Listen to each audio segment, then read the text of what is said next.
All right, ladies and gentlemen, welcome to another edition on the Jehovah's Witness on what does the Bible really teach. In this video, we'll be discussing John 14:28. This is a favorite verse used by the Jehovah's Witness and others.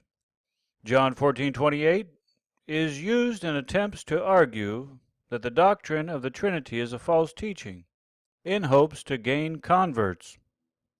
John 14:28, where Jesus is telling his disciples that they should rejoice because he's going to the Father, and the Father is greater than he is.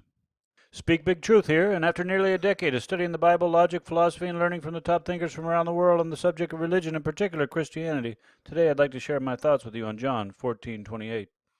So the Jehovah's Witness will say, you see, Jesus cannot be God because God is greater than Jesus. He says so himself. There is no way Jesus can be equal to the Father when he says that the Father is greater than he. However, the Christian recognizes right away that the Jehovah's Witness is making a categorical error, just like they do in several other verses, such as 1 Corinthians 11:3 and 1 Corinthians 15:28. So the Christian tells the Jehovah's Witness, it's no wonder that the disciples and early church fathers recognized the doctrine of the Trinity. It's the only way the whole Bible makes sense when you put all the verses together. Otherwise, you'll have to change some verses here and there so it all makes sense, like they do in the Jehovah's Witness Bible, the New World Translation. The Christian tells the Jehovah's Witness that he's making a categorical error and that he's confusing the categories of existence with that of authority. In John 14:28, Jesus is not putting focus on what God is or what the Father is, but who the Father is.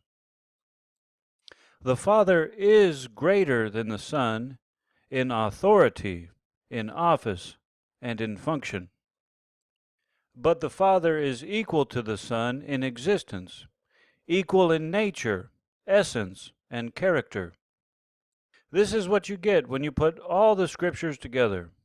Scriptures that show the Son is equal with the Father, like John 10:30, and Scriptures that show the Father is greater than the Son, like John 14:28. The following story will illustrate this point.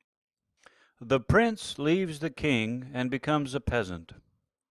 The peasants should be happy when he goes back to be with the king, because the king is greater than the peasant. So yes, the Father is greater than the Son, who humbled himself, Philippians 2:8, who was made a little lower than the angels, Hebrews 2:9, who took on flesh, John 1:14, in the likeness of men, Philippians 2:7. Please see my other video on 1 Corinthians 11:3. It goes into more detail on the categorical errors of the Jehovah's Witness.